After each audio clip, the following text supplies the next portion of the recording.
bienvenidos a En Jesús Podcast, donde buscamos ver a Cristo. Y estamos de vuelta. Otra vez me atrasé un poquito con los episodios. A las personas que semanalmente están viendo este podcast, una disculpa, pero otra vez aquí están los podcasts prometidos. Y vamos a comenzar con la enseñanza, el mensaje del día de hoy. Y hoy vamos a hablar acerca de dos tipos de incredulidades o dos tipos de duda que podemos ver en la Biblia.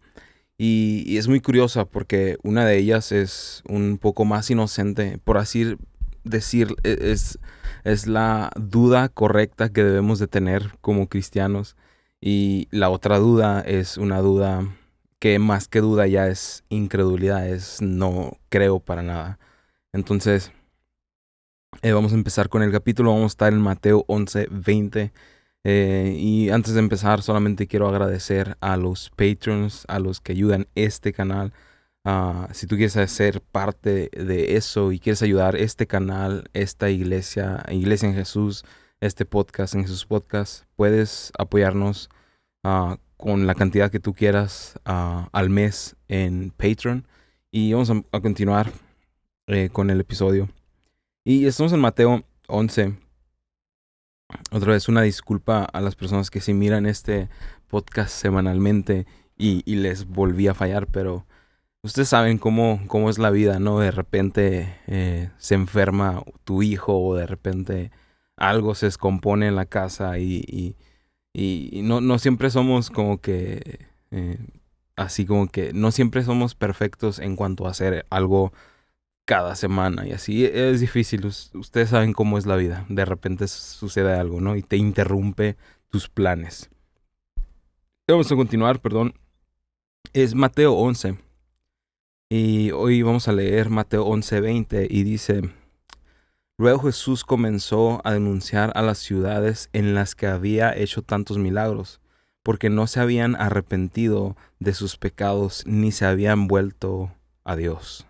Eh, Perdón, antes de empezar, me gustaría dar un consejo a ustedes que les gusta estudiar la Biblia.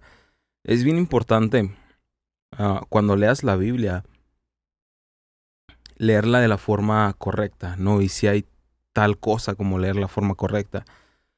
Porque si tú, por ejemplo, uno de los consejos para leer la Biblia de la forma correcta es saber que la Biblia en diferentes partes son diferentes libros y cada libro es acerca de algo. Por ejemplo, los Salmos es un libro, perdón, más poético, más que nada, ¿no? Tú no puedes ir a los Salmos y leer los Salmos como historia, ¿no? Como un hecho factual, ¿no? Vamos a leer los Salmos y todo lo que dice, pues no, porque es un libro muy poético.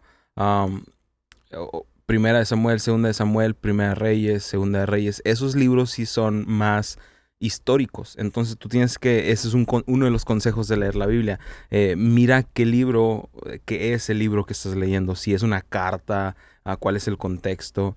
Y otros consejos acerca de leer la Biblia es el contexto es importante, ¿no? Porque lo que puedes hacer tú es leer un versículo y decir, yo entendí esto de este versículo. Y luego vas a otra parte y conectas un versículo y ahí cabe mucho error porque a veces lo que un versículo dice, no, en realidad no está diciendo eso que tú creíste o pensaste. Lo que necesitas es leer todo el contexto. Te voy a explicar qué es el contexto. El contexto, um, por ejemplo, me gusta poner este ejemplo. En la Biblia, en alguna parte en el Viejo Testamento, dice que no hay Dios. Y si yo nomás leo eso, pues dice, la Biblia dice que no hay Dios.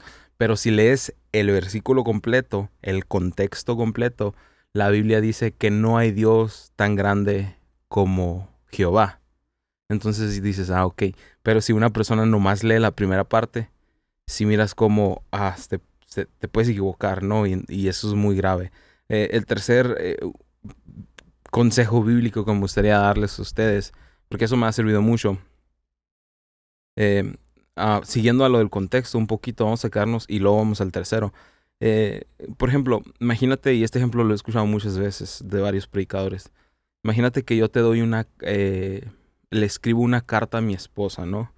Y, y yo la dejo ahí en la mesa y por alguna razón tú te encuentras con esa carta y tú te da mucha curiosidad a ver qué le escribió a su esposa y quieres ver la carta.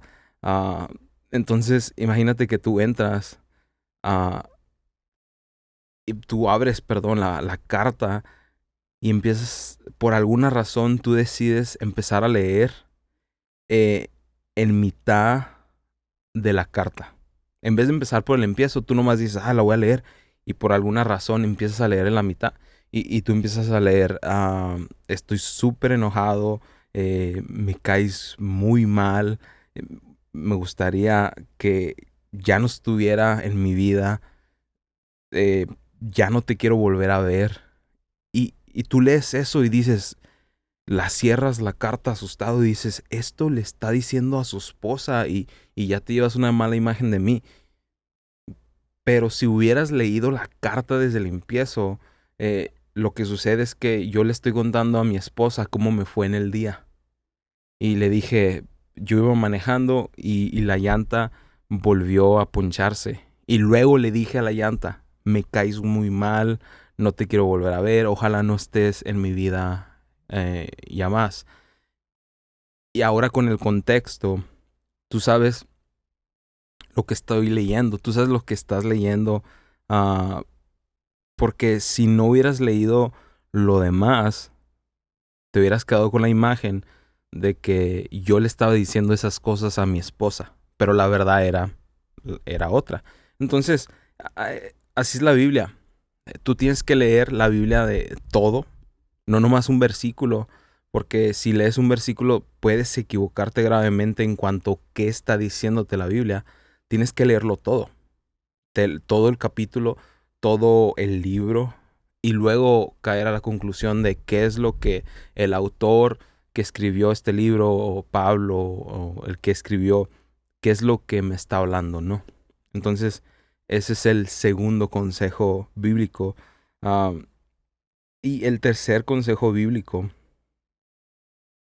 es cuando tú leas cualquier historia en la Biblia o, perdón, cualquier historia en la Biblia, yo te aconsejo que mires, que busques a Jesús en esa historia. Porque a veces vamos al Viejo Testamento y vemos cosas que nos sacan de onda y no entendemos. Pero si lo pones en el contexto bíblico, en el contexto del Evangelio, buscas a Jesús en la historia, vas a decir, ok, ya entiendo qué es lo que, porque es importante que esta historia esté en la Biblia. Por ejemplo, hay unas profecías en Ezequiel que están medio raras, ¿no? No son profecías, pero hay un suceso donde Dios le dice a Ezequiel que por castigo ellos van a comer um, heces, excremento de humano por tantos años. Y le dice, pero tú, Ezequiel, tú puedes comer de vaca porque eres mi siervo, ¿no? Y, y tú lees esa historia donde Dios está castigando a su pueblo y nomás encuentras condenación y dices, ¿por qué esta historia es importante, no? Porque esto está en la Biblia, ¿no? Y te puedes confundir un montón y decir, este es el Dios, o sea, este es nuestro Dios. Pero si buscas a Jesús en esa historia rara, bizarra, créeme que puedes encontrar a Jesús. Porque, ¿qué es lo que pasa? Antes de que Jesús muriera por nuestros errores, la gente pagaba por sus errores, muy feo.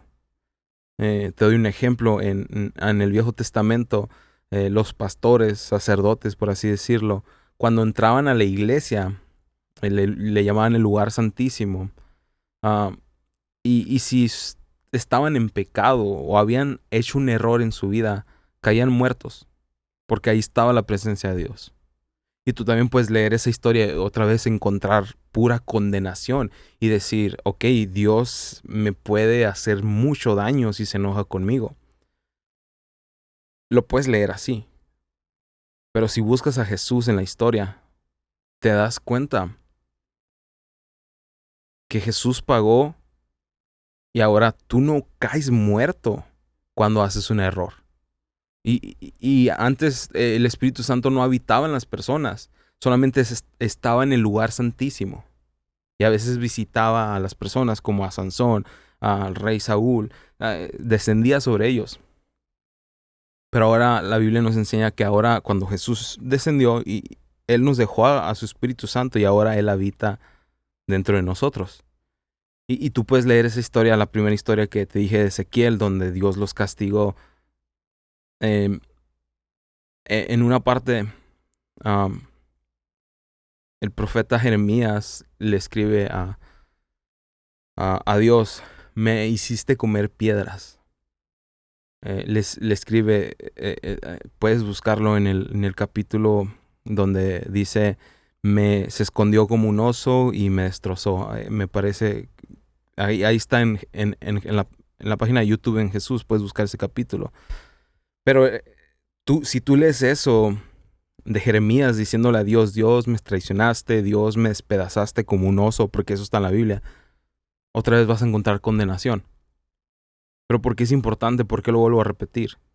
Porque cuando miras y buscas a Jesús en las historias, te das cuenta que ahora nosotros no sufrimos las consecuencias tan graves como antes. Porque Jesús pagó por nuestros errores, para darnos segundas, terceras, cuartas oportunidades, infinitas oportunidades. Y no sé por qué estoy diciendo esto, porque no tiene mucho que ver con el tema. Yo creo que alguien lo necesita ya. Pero sí, tenemos que leer la Biblia con los ojos de Jesús. Buscar a Jesús en la Biblia, en toda la Biblia. Porque si empezamos a buscar a leer sin buscar a Jesús, luego le vamos a atribuir a Jesús cosas que Jesús no es. Y luego Jesús se convierte en Zeus, un Dios enojón, un Dios que te manda truenos, sino porque tuviste un error. Y déjame decirte, Pablo incluso escribe en Romanos que él perdonó a los que estaban en el pasado por lo que Jesús iba a hacer en la cruz. Lo puedes ver con la ciudad de Nínive. La ciudad de Nínive no era inocente. Sin embargo, porque se arrepintieron. Pero, o sea, mucha gente va a decir, no, pues es que se arrepintieron. Pues sí, pero si yo machuco, atropello a alguien y le digo al señor juez, me arrepiento de haberlo machucado. El señor juez me va a decir, ok, muy bien, te arrepentiste, sé libre. No, yo tengo que pagar por lo que hice.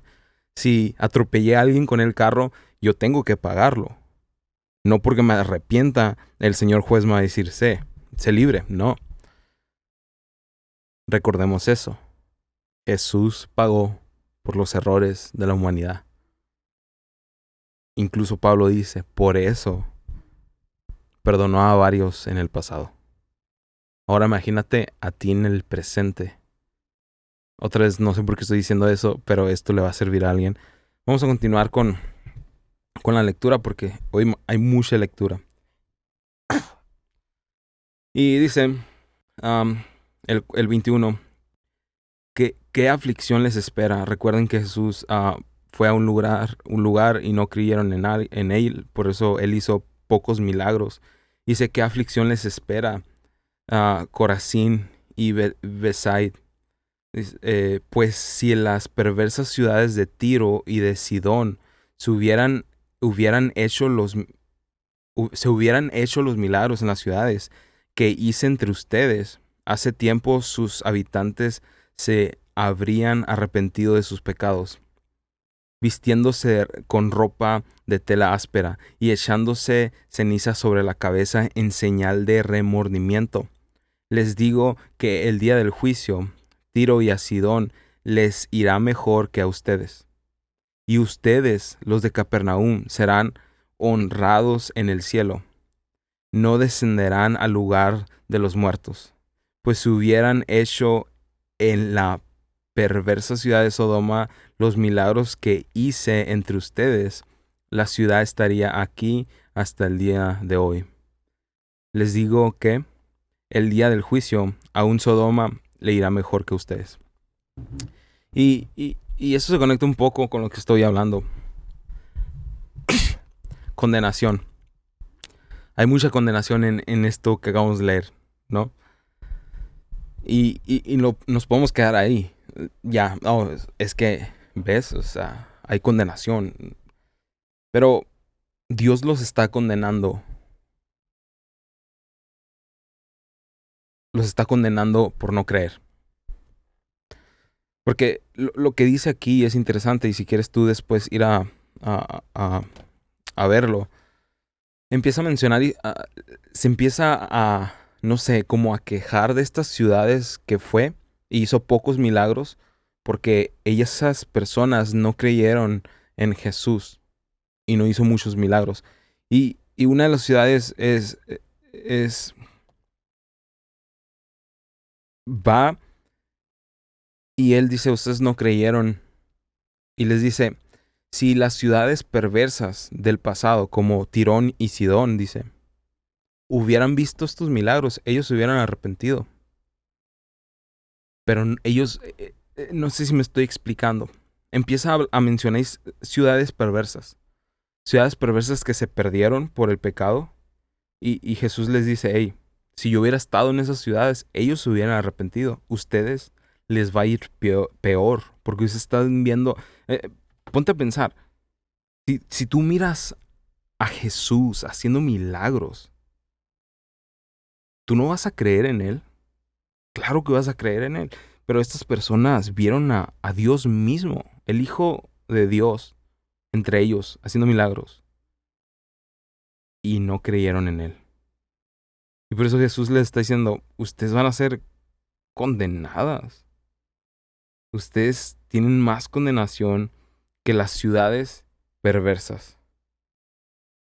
Y luego el 25 está muy interesante y ahorita va a haber un poco más de eso. Jesús diciendo, ustedes están súper mal porque están viendo a Dios y no están creyendo en Él. Dice, en esa ocasión Jesús hizo la siguiente oración. Oh Padre, Señor del cielo y de la tierra, gracias por escoger estas cosas de los que se creen sabios e inteligentes y por revelársela a los que son como niños. A los que son como niños. Y me encanta, yo creo que es uno de mis versículos favoritos esos. ¿Qué está diciendo aquí Jesús? Jesús está diciendo, esas ciudades no creen porque estas ciudades se creen autosuficientes. Ahorita vuelvo a leer el versículo y para que mires que eso es lo que está diciendo en realidad. Dime, ¿qué humano es fuerte e inteligente a comparación a Dios? Ponlo en perspectiva.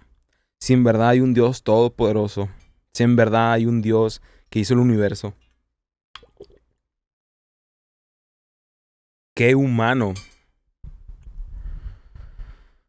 Dime, ¿qué humano es fuerte e inteligente en comparación a Dios? No, nadie. Todos somos como niños. Todos somos débiles, necesitados de Dios. Necesitamos a Dios. Es como decir, la mejor hormiga, más inteligente, con más fuerza, a comparación de mía o de un humano, la hormiga más inteligente y la hormiga más fuerte no es nada a comparación de un humano. Por lo menos en fuerza. E inteligencia también. todos somos débiles aquí. Todos somos débiles. Todos tenemos errores, todos tenemos vicios, todos tenemos mañas que no podemos quitarnos. Todos fallamos en amor. En cuanto a la Biblia habla acerca de pecado, la definición de pecado es fallar en amar. Santidad es tener un amor perfecto. Sí, piénsalo. Cualquier pecado es porque no estás amando a alguien.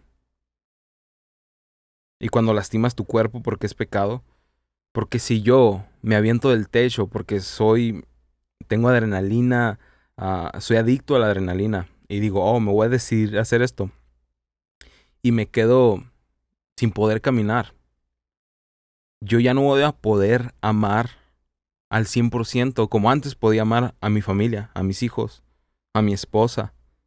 No voy a poder trabajar para darles una vida mejor. No voy a poder, no sé, jugar con mis hijos, a salir. Sí voy a poder, pero ya no tanto como antes. Y todo porque soy adicto a la adrenalina. Recuerda, esa es la definición del pecado. Definición del pecado es no ser perfecto en amar. Dice el 25. Nos volvemos atrás, dice, en esa oración Jesús hizo la siguiente, en esa ocasión Jesús hizo la siguiente oración. Oh Padre, Señor del cielo y de la tierra, gracias por esconder estas cosas a los que se creen sabios e inteligentes y por revelársela a los que son como niños. O sea, Jesús, Dios, escondió estas cosas, el Evangelio, Dios mismo, de los que se creen sabios e inteligentes. La palabra clave aquí es se creen sabios e inteligentes. Porque sabios, inteligentes, fuertes e inteligentes, a comparación de Dios, nadie es sabio e inteligente. Se creen sabios e inteligentes, pero no son sabios e inteligentes. Y esa es la verdad. Pero Jesús le está agradeciendo al Padre. Gracias por hacer esto. ¿Cómo es un niño? Ponte a pensar. Un niño es débil y torpe. Todos somos como niños ante Dios. Nada más que hay algunos que se creen, la palabra es que se creen sabios, inteligentes, aunque no lo son a comparación de Dios. Los débiles, bendito los débiles, porque ellos pueden ver el Evangelio, ellos pueden ver a Jesús. Y luego dice el 26, sí, Padre, te agradó hacerlo de esa manera.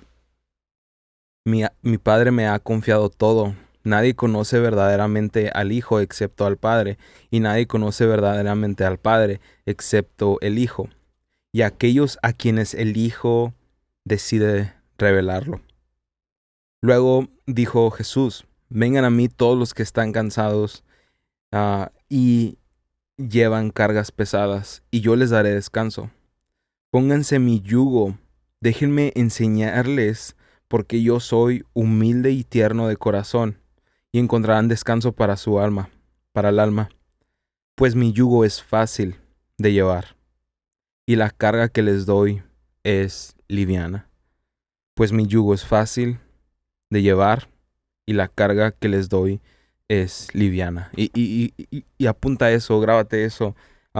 Por si no sabes, porque yo por mucho tiempo no sabía, y yo nomás escuchaba una y otra vez este versículo. Aquí es donde el contexto importa, ¿no? Un yugo es como en la antigüedad para plantar cosas, trigo, maíz.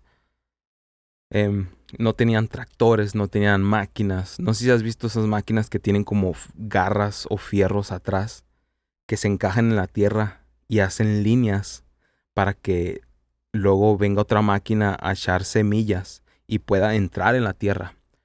Pues antes esas garras se le ponían a un buey o a un toro para que arrara la tierra, para que se encajara ese fierro y el toro caminaba y hacia la tierra para luego echar semilla y que entrara a la tierra. La cosa es que el yugo es esa cosa que se les pone en el cuello. Pum, se les pone así el yugo y el yugo está pegado a esa cosa con tubos y fierros y así. El caso que Jesús dice, mi yugo es fácil de llevar y la carga que les doy es liviana. Y lo curioso es que lo que se daba en la antigüedad es que a un buey o a un toro experimentado, grandote, que ya tenía mucho haciendo ese trabajo, lo ponían al lado de uno jovencito. Y como el toro grande y experimentado cargaba todo el peso, porque él estaba grande, el otro buey o toro chiquito, joven, que no tenía experiencia, no cargaba mucho peso. Su peso era liviano porque el toro grande y experimentado cargaba todo el peso, mientras el chiquito iba al lado de él cargando poco peso. Imagínatelo. eh, Aquí está ese es el toro grande está cargando todo el peso y el otro está cargando nada de peso, liviano. Y eso lo hacían para que el toro no experimentado, el jovencito, pudiera aprender a ir al camino, aprender a hacer eso, y no llevaba mucho peso. Pues esto va a tener más sentido adelante. Pues Jesús dice, mi yugo es fácil de llevar. La carga que les doy es liviana. Como la carga que le daban al buey, al toro joven. Esa es la cosa. Jesús lleva la carga para que nosotros tengamos una carga liviana. Y ahorita vamos a meternos más a fondo en eso. Y vamos a seguir leyendo en Mateo 12. Mateo 12, 22. Mateo 12, 22 dice, Luego le llevaron a Jesús a un hombre ciego y mudo que estaba poseído por un demonio. Jesús lo sanó al hombre para que pudiera hablar y ver. La multitud quedó llena de asombro y preguntaba, ¿será posible que Jesús sea el hijo de David, el Mesías? Y para los que no saben, el término hijo de David o el Mesías era un término que ellos conocían porque había profecías que hablaban de acerca de un rey que iba a venir a liberar el pueblo de Israel, a ser de bendición no solamente a Israel, sino a todas las naciones, a todos los países del mundo. Y había muchas profecías, entonces ellos decían, ¿este es el Mesías? Spoiler alert, sí es el Mesías, sí es el hijo de David. No solamente un rey, un gran rey, sino el rey de reyes. Y ahora lo sabemos como Jesús es el Señor. Jesús es el Rey de Reyes. O por lo menos los que somos débiles y sabemos que necesitamos ayuda. Lo creemos. Porque aceptamos que necesitamos de Dios. Y esa es la cosa. Un niño necesita de su padre, de su madre. Por lo menos de un adulto para comer, para tomar agua. Por eso son débiles. Pero si el niño no lo reconoce, el niño se va al desierto solo, yo qué sé, a una ciudad a vivir solo, y dice, yo no necesito, el niño se va a morir. Pero como nosotros somos niños débiles que reconocemos que necesitamos de Dios, ahora tenemos vida en Jesús, Dios. Dice el Mesías, el hijo de David, dice, pero cuando los fariseos oyeron del milagro, dijeron, con razón, contexto, porque yo sé que no todos, a lo mejor tú te topaste con este video y no tienes idea de qué es un fariseo. Un fariseo era un experto en la Biblia, un experto en la religión, era un religioso experto que sabía mucho de la Biblia, ¿no? Y es súper loco porque Ellos estaban esperando al Mesías. Y llegó el Mesías. Ellos estaban alabando a Dios. Ellos se dedican a enseñar de quién es Dios. Y luego Dios está entre ellos haciendo milagros y no lo reconocen. Es el primer tipo de duda, el primer tipo de incredulidad, la peor, donde ciegas tu corazón porque te niegas a creer. Dice, pero cuando los fariseos oyeron del milagro, estos líderes religiosos dijeron, con razón puede expulsar demonios. Él recibe su poder de Satanás, el príncipe de los demonios. Y cuando yo leo esto, se me figura como a un niño peleando con un adulto o con otro niño, como cuando dicen, no, pues yo tengo más fuerza que tú, yo tengo fuerza 100. Y el otro niño dice, no, pues yo tengo fuerza 100 más 2. Y el otro niño dice, no, pues yo tengo fuerza infinita. Y luego el otro niño dice, yo tengo fuerza infinita más 1, ¿no? Así siendo que están estos hombres negando a Jesús, inventando cosas con tal de no creer que Dios, Él es Dios. Y había muchas razones por las cuales ellos no querían creer. Una, ellos tenían su negocio que dependía de ellos, son los representantes de Dios en la tierra. Ellos eran los que manejaban la feria, el dinero. Ellos tenían poder, influencia, porque ellos eran los representantes, entre comillas lo digo. Ellos eran los que decían, oh, Dios dijo esto. Eran los profetas, eran los sacerdotes, los que hablaban por Dios. Tenían mucho poder. Y si Dios está aquí, haciendo milagros gratis, a ellos no les convenía que Él fuera el Mesías. Amaban más su poder que a Dios mismo. Porque en realidad estaban ahí, no estaban por Dios, estaban ahí por el poder. Porque está increíble cómo está Dios entre ellos y ellos inventan algo con tal de no creer.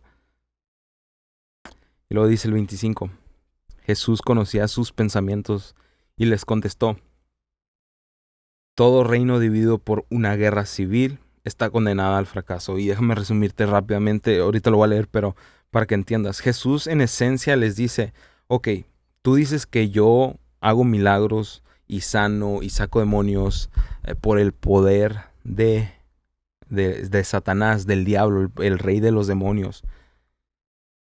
Y Jesús les dice, mira, un reino, un país dividido, que está peleando entre sí mismo, una casa dividida, no va a prosperar, no va a seguir adelante, no va a triunfar. ¿Por qué? Porque se va a destruir. Vemos Estados Unidos está dividido. Las guerras civiles que sucedieron en las historias están divididos y están en guerra. Y esto dice Jesús, hey, si yo tuviera el poder de Satanás y estuviera sacando demonios, ¿cómo le haya sentido a eso? Si un soldado le dispara a otro soldado que es su amigo, iban a perder la guerra. Eso es lo que Jesús está diciendo. Dice, todo reino dividido por una guerra civil está condenado a fracaso. Una ciudad o una familia dividida por peleas se desintegrará. Si Satanás expulsa a Satanás, está dividido y pelea contra sí mismo, su propio reino no sobrevivirá. Dice el 27, entonces, si mi poder proviene de Satanás, dice Jesús, ¿qué me dices de sus propios exorcistas? Quienes también expulsan demonios. Así que ellos los condenarán a ustedes, porque lo que acaban de decir, sin embargo, si yo expulso a los demonios por el Espíritu de Dios, entonces el reino de Dios se ha llegado y está entre ustedes. Si yo saco demonios, les dice Jesús, es porque yo soy el reino de Dios. Y solamente un hombre más fuerte puede derrotar a otro hombre fuerte. Él les está diciendo, para empezar la regaron porque ustedes tienen exorcistas y ellos sacan demonios. Por lo menos dicen que sacan demonios. Ustedes dicen, es por el poder de Satanás. Pero Jesús les dice, pero lo que yo hago es por el Espíritu Santo, es porque yo soy el reino de los cielos, es porque Dios está aquí en la tierra y su reino ha llegado. Dice, pues, ¿quién tiene suficiente poder para entrar en la casa de un hombre fuerte y saquear sus bienes? Solo alguien aún más fuerte. Alguien que pudiera atarlo después de saquear su casa. Jesús, en esencia, aquí al último lo que está diciendo es, el diablo no tiene la fuerza para sacar los demonios. El que sí tiene la fuerza es un hombre más fuerte. La persona con más poder es el reino de los cielos. Jesús, Dios mismo. Lo dice el 30. El que no está conmigo, a mí se opone. Y el que no trabaja conmigo, en realidad trabaja contra mí. Y esto se lo está diciendo no a una persona random, no una persona que nomás pasó por ahí. Eso se lo está diciendo a gente que era experta en religión, en su religión, era experta en la Biblia, era experta en esto de la religión judía. Y luego les dice, por eso les digo, cualquier pecado y blasfemia puede ser perdonados, excepto la blasfemia contra el Espíritu Santo, que jamás será perdonada. Y es muy curioso que dice, por eso les digo, como que Jesús ya lo había dicho antes. Dice, por eso les digo, cualquier pecado y blasfemia puede ser perdonado, excepto la blasfemia contra el Espíritu Santo, que jamás será perdonada. Y es un tema muy controversial. Pero recuerdas lo del contexto. Si yo nomás leo ese versículo, yo voy a decir, no, pues es que yo entiendo que la blasfemia contra el Espíritu Santo es esto, o es tal cual, o es esto, o el otro. Pero leyendo todo el contexto completo, todo se conecta. ¿Recuerdas lo que está al pasado antes de que sucediera esto? ¿De qué se está quejando Jesús? Jesús se está quejando de que algunas ciudades lo vieron hacer milagros y no creyeron en él. ¿Y qué les dice? Ustedes ciudades se van a condenar. Pero aquellas ciudades pecadoras, si me hubieran visto a mí, ellos se hubieran arrepentido y hubieran creído. Ustedes no están creyendo.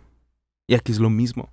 Otra vez, recuerda, tienes que conectarlo todo. Es increíble leerlo todo en contexto y ahora sí lo puedes entender. O sea, primero Jesús está diciendo, estoy enojado porque estas ciudades vieron milagros y vieron a Dios hacer milagros y no creyeron y se condenaron. Y luego sucedió otra vez. Pero ahora no es una ciudad, ahora son los fariseos, son los maestros religiosos. Y ahora Jesús les está diciendo, eso es la blasfemia contra el Espíritu Santo. Déjame ponerlo desde el principio. Al parecer la blasfemia contra el Espíritu Santo, y ahorita te voy a decir por qué, y porque todo el contexto es lo que te dice. Al parecer la blasfemia contra el Espíritu Santo es rechazar al Espíritu Santo. Porque recuerda qué hace el Espíritu Santo. El Espíritu Santo te convence de que tú eres un pecador. Te convence de que Jesús es tu Salvador. A lo mejor no sabes mucho de la Biblia, pero la Biblia es lo que te dice. El Espíritu Santo viene y te convence de esas dos cosas. Tú eres un pecador, pero bueno, buenas noticias. No tienes que morir porque Jesús es tu Salvador, el que tomó el pecado que tú hiciste. Y aquí está muy curioso, porque al parecer la blasfemia contra el Espíritu Santo es una persona que rechaza hasta sus últimos días al Espíritu Santo. Porque si tú nomás lees eso, la blasfemia contra el Espíritu Santo, yo creo que la blasfemia contra el Espíritu Santo es decirle una grosería al Espíritu Santo o hacer un acto que ofenda al Espíritu Santo. Como he escuchado mucha gente decir, es que la blasfemia contra el Espíritu Santo es que tú digas que algo lo está haciendo el Espíritu Santo o que el Espíritu Santo haga un milagro y tú digas, eso no fue el Espíritu Santo. No, es que no es eso. Tienes que leer todo el contexto. Mucha gente toma eso de eso porque mira que a Jesús hizo un milagro por el Espíritu Santo y ellos dijeron, fue por el diablo. Y eso es la blasfemia, decir que es por el diablo o que algo que hizo el Espíritu Santo no lo hizo el Espíritu Santo. Pues no es eso. Porque al parecer la blasfemia contra el Espíritu Santo es la incredulidad. Porque el Espíritu Santo te trata de convencer, te convence, hey, tú eres un pecador, pero Jesús es tu Salvador. Por eso estas ciudades vieron milagros. Y ahorita vamos a seguir leyendo para que te puedas convencer que en contexto entero, la Biblia, todos los capítulos que puedes leer ahí, te dicen que eso es la blasfemia contra el Espíritu Santo. Y vamos a continuar leyendo. Y está muy, muy interesante esto. Dice, será perdonado, dice. Por eso les digo, cualquier perdón y blasfemia puede ser perdonados, excepto la blasfemia contra el Espíritu Santo, que jamás será perdonada.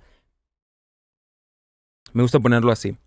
La blasfemia contra el Espíritu Santo es nunca pedir perdón. Porque si tú no pides perdón, pues no eres perdonado.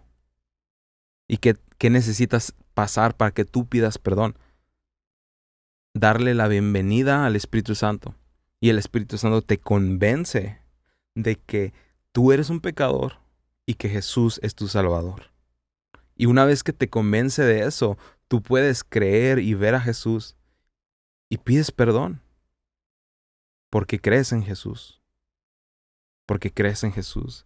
Y lo dice el 32, el que hable contra el Hijo del Hombre puede ser perdonado, pero el que hable contra el Espíritu Santo jamás será perdonado, ya que en este mundo, ya sea en este mundo o en el que vendrá.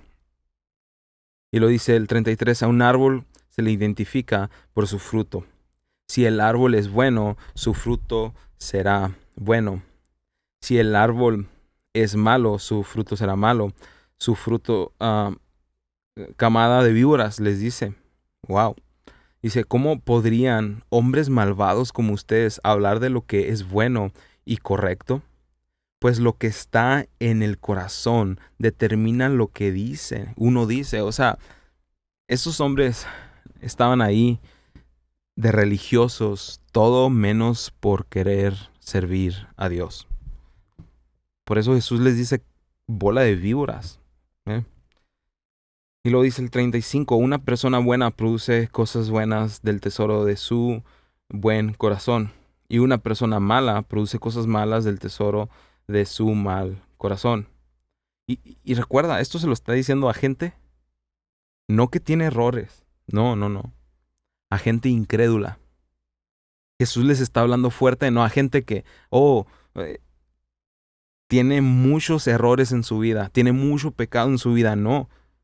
A gente incrédula, gente que está viendo milagros del Dios mismo todopoderoso y no están creyendo en Él.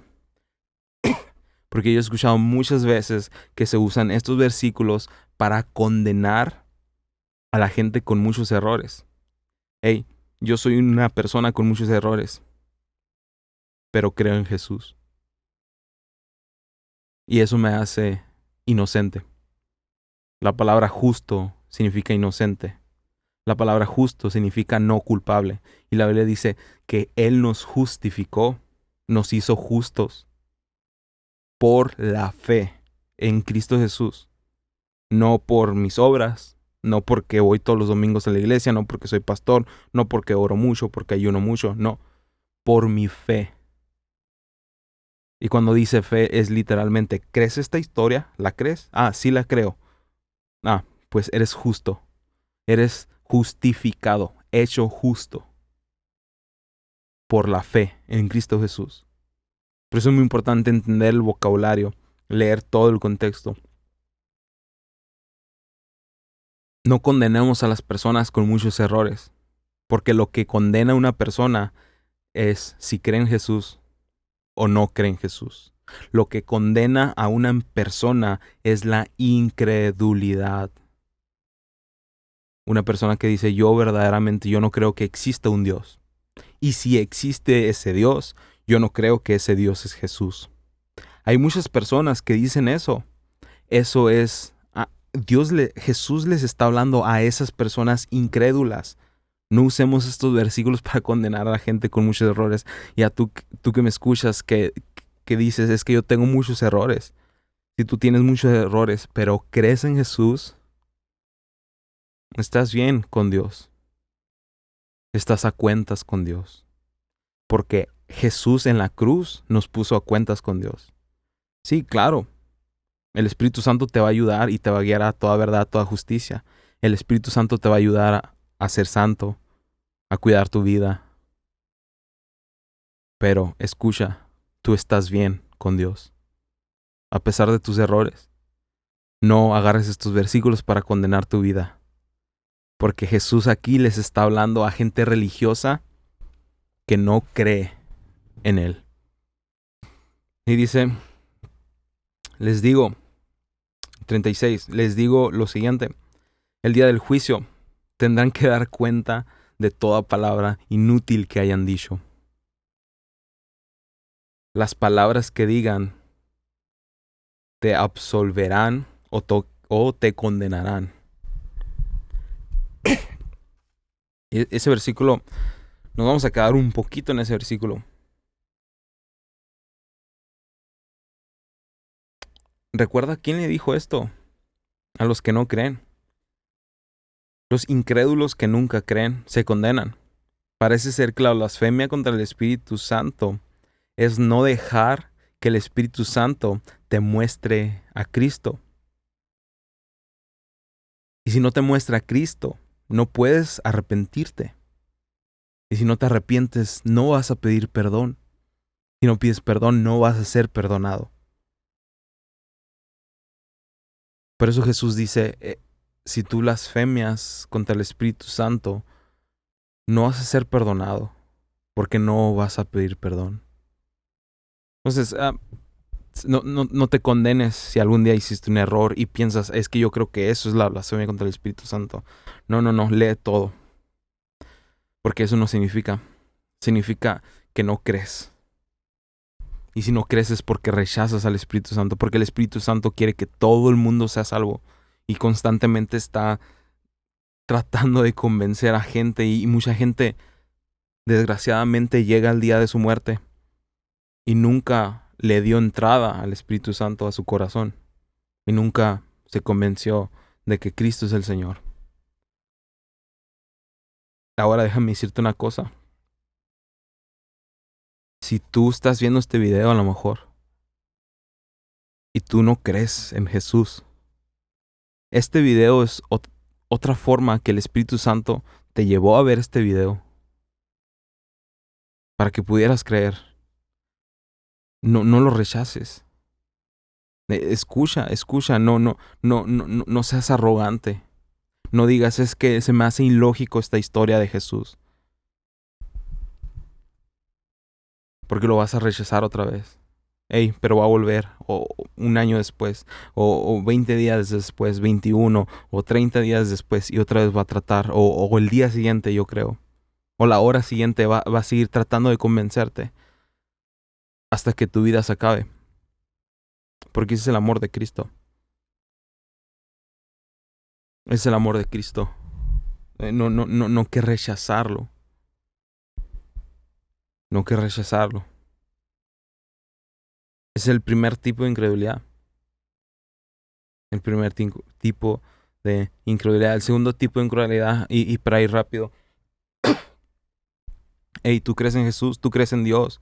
Tú crees que Dios es Jesús, lo más importante, y que Jesús es tu Salvador.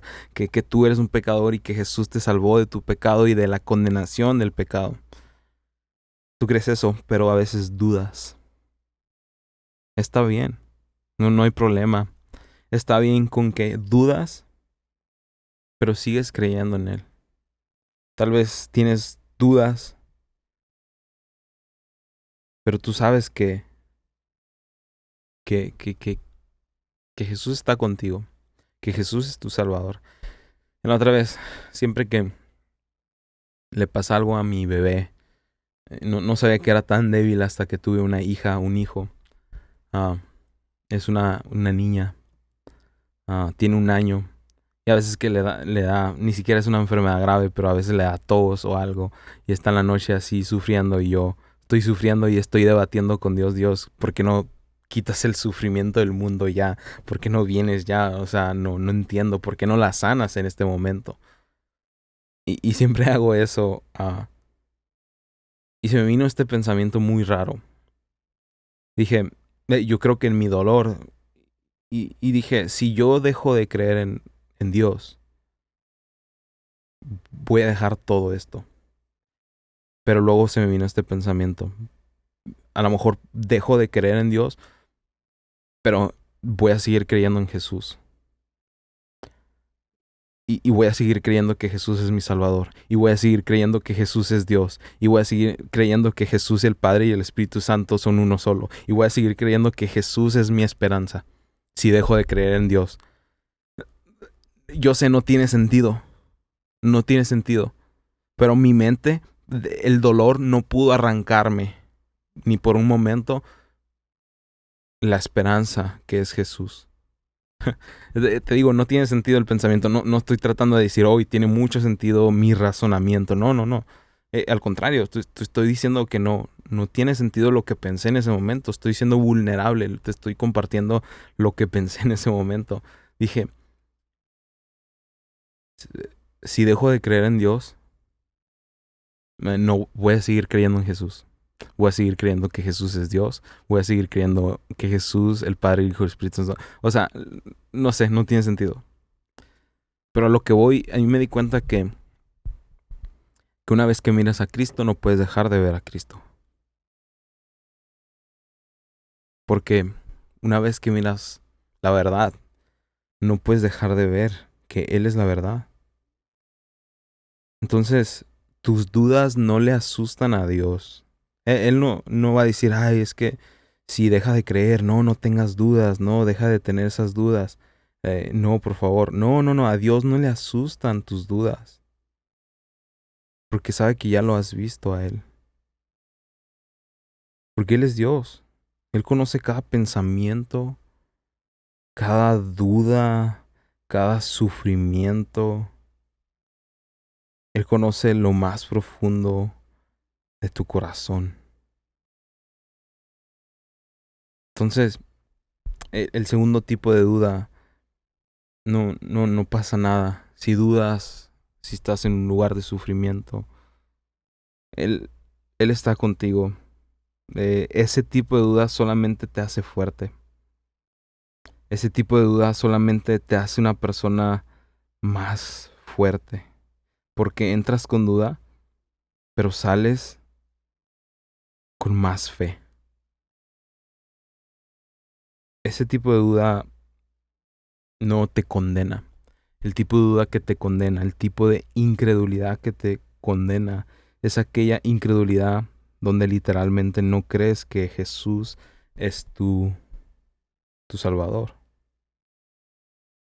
Pero nosotros sabemos que Él es nuestro Salvador. Y un ejemplo de este tipo de duda está en Marcos, perdón. En Marcos 9, por si quieres apuntarlo, Marcos 9:14. Y en Marcos 9:14 sucede que está Jesús con los discípulos y le traen a una persona que tiene un hijo y su hijo tiene una condición está endemoniado, ¿no? Y le llevan a esta persona. Le llevan a esta persona y este niño está endemoniado y este hombre, el papá le dice, mi hijo ha estado así desde que nació, a veces se tira a la lumbre. A veces se tira al agua y el demonio lo quiere matar. A veces sucede esto. Y Jesús le dice, ¿desde cuándo ha estado así? El hombre le dice, desde muy chico. Desde muy chico, desde que era un bebé, le dice. Y Jesús le dice, ah, perdón, el hombre le dice, a menudo el espíritu lo arroja al fuego o al agua para matarlo. Ten misericordia de nosotros. Ayúdanos si puedes. Y Jesús dice, ¿cómo que si puedo? Preguntó Jesús. Todo es posible si uno cree. El 24 dice, al instante el padre clamó, sí creo, pero ayúdame a superar mi incredulidad. Esa clase de duda o de incredulidad, esa clase de duda está bien. El hombre gritó, sí, sí creo, pero ayúdame a creer. Sí creo, pero ayuda a superar mi incredulidad.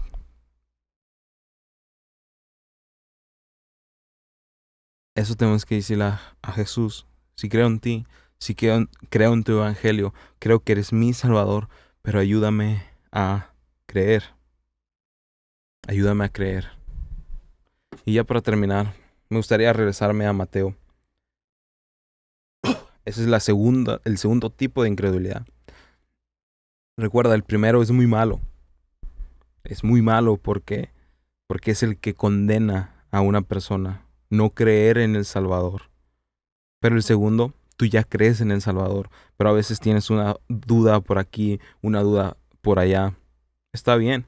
Él puede con tus dudas. Dios puede con tus dudas. Él no se asusta de tus dudas. Ah, y me gustaría regresar a Mateo 12, 37, 36 me parece. Y Mateo 12, 36 les dice, les digo lo siguiente. Jesús está hablando. El día del juicio tendrán que dar cuenta de toda palabra inútil que hayan dicho. Imagínate, está muy pesado eso que dice, cada palabra inútil. Imagínate si la salvación dependiera de lo que haces o de lo que no hacemos, de lo que hacemos o lo que no hacemos. Cada palabra que hablemos de más nos condenaría. Y no dice cada palabra mala, no dice cada grosería o cada palabra, no dice la palabra inútil es cada palabra que está de más, que no sirve, que dijiste esa palabra no sirvió de nada. Y Jesús les dice, el día del juicio van a ser condenados por cada palabra inútil que han dicho. Gracias a Dios, la salvación es un regalo. Porque imagínate, si la salvación no fuera un regalo, cada palabra que tú dijiste, que fue una palabra de más, una palabra inútil, te iba a condenar. Déjame decirte, o sea, si la salvación fuera por obras, si la salvación dependiera de lo que tú haces o no haces, ya dijiste una palabra inútil, hablaste de más. Yo he hablado de más, no sé si a ti te ha sucedido, hablaste de más y luego moriste, ya, tu vida acaba condenada. Gracias a Dios la salvación es un regalo. Jesús tomó el pecado.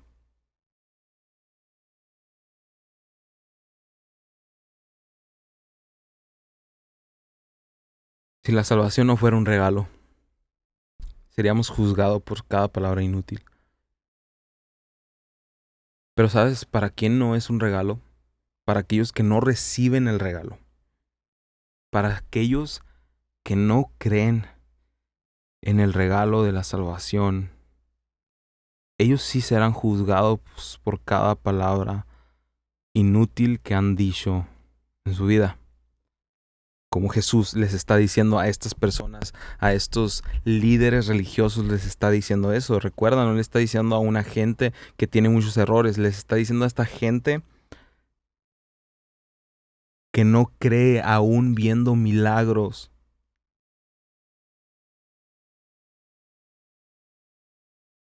Pero ¿sabes por qué tú no vas a pagar cada palabra inútil? Porque Jesús ya pagó cada palabra inútil que tú dijiste. Jesús fue azotado por cada humano que dijo cada palabra inútil, cada palabra que lastimó a alguien, cada palabra que hizo que alguien se perdiera, cada palabra que hizo que alguien se quitara la vida, cada palabra que hiciera que alguien se fuera y se descarrilara su vida. Jesús fue azotado, escupido, molido por cada palabra inútil que tú y yo hemos dicho y vamos a decir a lo largo de nuestra vida. A eso es lo que me refiero con leer la Biblia con los ojos y el corazón de Jesús. Ey, está hablando de condenación aquí. Yeah. Pero ¿quién fue llevado a la cruz por nuestro pecado? ¿Tú? ¿Tú vas a pagar? No, Jesús ya pagó. Ahora tú y yo vamos a vivir una vida de agradecimiento por eso que Él hizo. Y ahora podemos entender cómo estos dos versículos es increíble porque lees esto en Mateo 9, Mateo 12:36. Jesús diciendo, ustedes van a ser condenados por cada palabra inútil que digan, cada palabra inútil. Y luego dices, wow, ¿cómo puedo cómo puedo conectar, este versículo? Jesús diciendo, ustedes van a ser condenados por cada palabra inútil en el día del juicio. ¿Cómo puedo conectar ese versículo con el capítulo pasado de Mateo que acabo de leer en el 28, cuando dice, vengan a mí todos los que están cansados y cargados, pesados, y yo los haré descansar? Y dice el 30, pues mi yugo es fácil de llevar y la carga que les doy es ligera. ¿Eso es una carga ligera? Tener en mi mente cada palabra inútil, cada vez que hable de más, porque no dice cada palabra mala, dice cada palabra que hables de más, cada palabra inútil que diga va a ser usada en mi contra en el día del juicio. Y a la vez, ¿cómo puedo conectar esa idea, eso que dijo Jesús, con esto que dijo Jesús anteriormente, que dice, oye, es fácil, mi carga es ligera, mi yugo es fácil, mi carga es ligera? Pues como te dije, Jesús lleva todo el peso porque Jesús llevó la cruz, porque Él pagó por cada palabra inútil que tú has dicho. Cada error que nosotros hemos cometido, Él lo pagó en la cruz del Calvario, para que tú no seas condenado, para que tú tengas un lugar a la mesa del Rey, para que tú tengas un lugar en el cielo, para que tú tengas el título de hijo de Dios. No depende de ti, depende de lo que Jesús hizo en la cruz del Calvario. Entiéndelo. Y ahora sí puede tener sentido ambos versículos. Porque recuerda, lee la Biblia con el corazón de Jesús, con los ojos del Evangelio.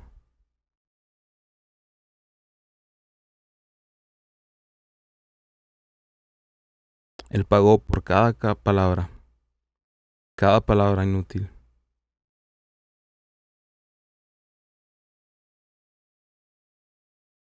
Su carga es ligera.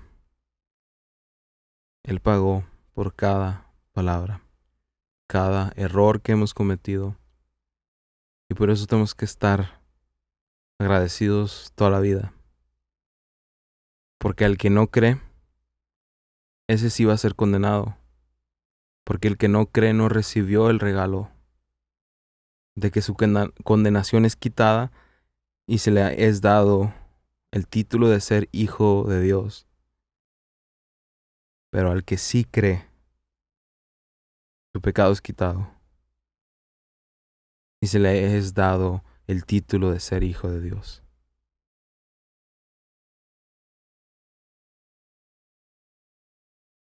Y eso sería todo. Gracias por ver. Nos vemos en el siguiente episodio. Recuerda, Él quitó tu condenación. Tú puedes estar en paz, tranquilo. Y nos vemos en el siguiente episodio. Dios les bendiga. Recuerda, Jesús sigue siendo la esperanza.